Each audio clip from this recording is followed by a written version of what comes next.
Here's how you can take drums that are acoustic drums and put them in time like you can with MIDI. So we got a kick, snare, and a hat, and here's the tempo, 120, and let's go to the top and let's hear what we got.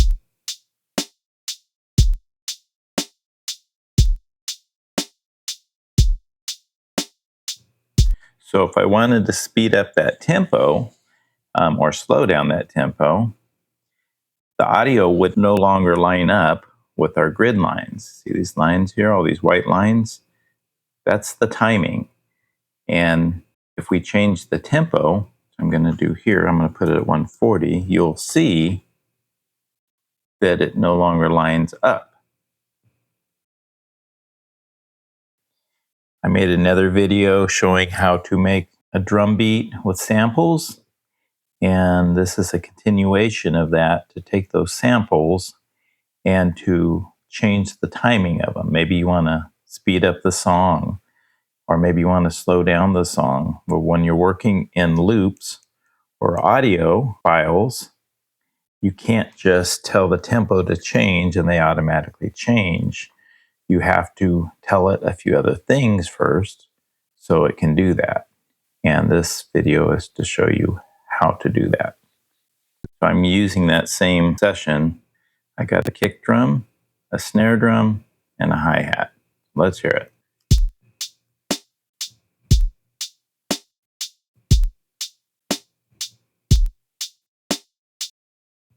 So as you can see, our tempo right here is at 120. Now if I speed this up, I'm going to go to 140. You highlight it, you put in the numbers, you hit enter, and it'll change. You can see that all this changed. And I'm going to zoom in so you can see what happened. You can see that this no longer lines up on the lines. So it'll sound right,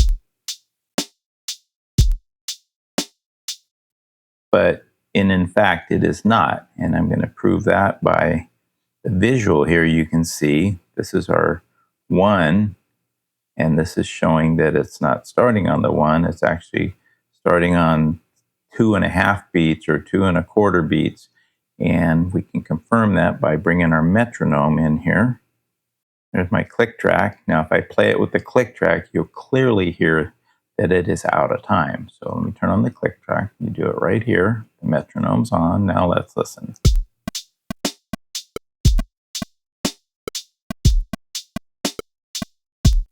Now you can clearly hear that's out of time, and let me put it back at 20 and you'll see it does match with that click track.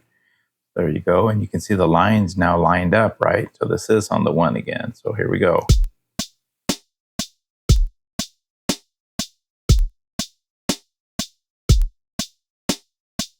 Right? Back at 140 again, real quick. You'll see everything looks like they're not lined up right and they don't sound right.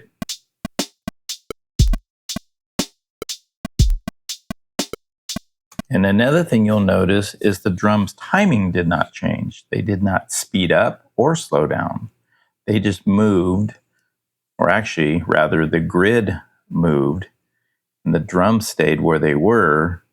So they sound right, but they're out of timing. If you add other instruments and you want to align all this, they will be a mess. So how do we fix that? So let me go back to where we were, 120. In Pro Tools, you would go to this right here and you would click this little window right here. And you're going to go to Rhythm. Now, if you don't see this window, maybe you're seeing it like that, like this here, and you don't see that, all you have to do is bring your mouse right here in between the 2 tracks and you'll get this tool. Click and hold, left click and hold, and just drag, and you'll open it as wide as you want and you'll get more information here. Or you can click on this line here, and if you click on it, you'll get this here, and this is the sizes. I'm on large. If I went small, you'll see again, you don't get that information. If I click here again, and I click large, then I have more information. So I want to put this on rhythm, and I want to do that with all of them. I'm going to go rhythm, And I'm going to do that one more time on the hi-hat. So now they're all in rhythm.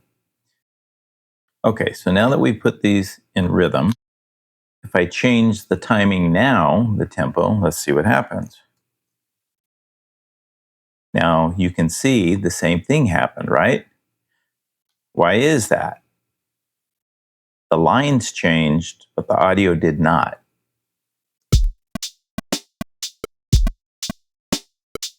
They're still out of time.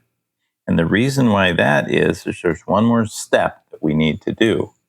We need to turn this audio from samples, which is this little blue dot here, to ticks. That's what MIDI reads, is tick beats. So we're going to go to tick, and you'll see this changes. And we need to do that to all of them. And if we put them in tick mode, so they all turn green. I got this other icon. Now when I change this, let's see what happens. So now you can see the drums actually move this time. And we can hear that, so it should be faster now. So let's listen.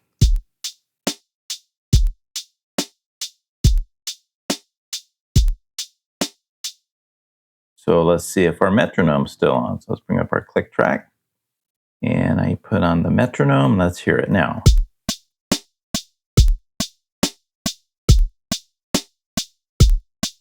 So as you can see, the drums have moved, the timing has stayed right.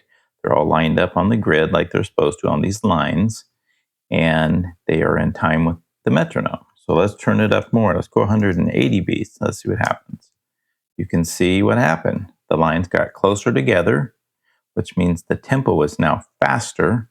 Everything stayed lined up, and they should be in time with the click track, and they should be playing faster. Let's listen.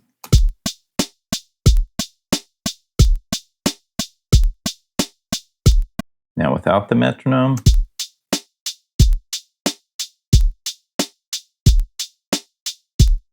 and for the fun of it, let's go faster. Let's go 250 beats. The lines got even closer, smaller that is, which makes it faster. Let's hear that.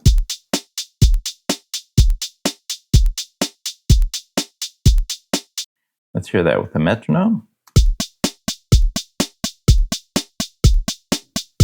You can see it stays in perfect time. Now for the fun of it, let's go a little faster. Let's go 400 beats. Let's see what happens.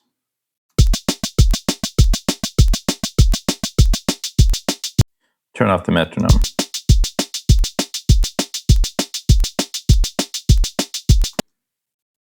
So there you go. You can see you can change drums, acoustic drums this way. Now, granted, these are samples, but they are audio tracks. As you can see, they're audio files. So if you have a drum set or something, it's going to be a little different, and there's going to be a little more involved. And I'll make a video on that as well. But this is one way to take acoustic drums and change the timing. Or if you have sample loops and you want to change the timing, this is one way you can do it. So thanks for watching, and we'll see you next time.